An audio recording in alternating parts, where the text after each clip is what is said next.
ഇന്ത്യയിൽ ഏറ്റവും കൂടുതൽ ആഡംബര ജീവിതം നയിക്കുന്ന കമ്മ്യൂണിസ്റ്റുകാരൻ ആരെന്നറിയാമോ എന്ന ചോദ്യവുമായി രംഗത്തെത്തിയിരിക്കുകയാണിതാ വീണ്ടും P Anwar.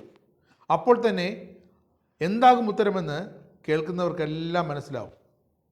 UAE, America, England, Japan, ദക്ഷിണ Korea, Finland, Norway, Switzerland, France, Bahrain, Netherlands, Qatar. വെറും വിദേശ രാജ്യങ്ങളുടെ പേരല്ല, ആ ആഡംബര കമ്മ്യൂണിസ്റ്റുകാരൻ്റെ യാത്രകൾ ഇങ്ങനെ നീളുന്നു ഈ രാജ്യങ്ങളിലൂടെയൊക്കെ.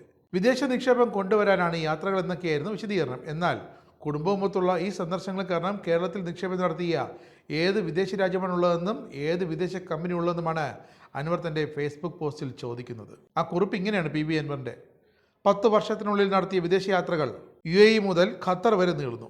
വിദേശ നിക്ഷേപം കൊണ്ടുവരാനാണത്രേ ഈ യാത്രകളില്ല. കുടുംബമൊത്തുള്ള സന്ദർശനങ്ങൾ കാരണം കേരളത്തിൽ നിക്ഷേപം നടത്തിയ ഏത് വിദേശ രാജ്യം, ഏത് വിദേശ കമ്പനി എന്നാണ് ചോദ്യം. അങ്ങനെ ഒരു പ്രൊജക്റ്റ് കേരളത്തിലുണ്ടെങ്കിൽ ഒന്ന് ചൂണ്ടിക്കാണിച്ചു തരാനാകുമോ? വിദേശ യാത്ര നടത്താം, തെറ്റില്ല. കുടുംബമൊന്നിച്ച് ലോകം കറങ്ങാൻ പൊതുപണം ധൂർത്തടിക്കുന്നത് കടം കയറി മുടിഞ്ഞ കേരളത്തോട് ധാർമ്മിക ബാധ്യത ഇല്ലാത്തത് കൊണ്ടാണ്. ജനങ്ങളെ പറ്റിക്കുന്നതിനും പരിധിയില്ലേ? ഇനി ഞാൻ എൻ്റെ ചോദ്യത്തിലേക്ക് മടങ്ങി വരാം. ഇന്ത്യയിൽ ഏറ്റവും കൂടുതൽ ആഡംബര ജീവിതം നയിക്കുന്ന കമ്മ്യൂണിസ്റ്റുകാരൻ ആരെന്നറിയാമോ?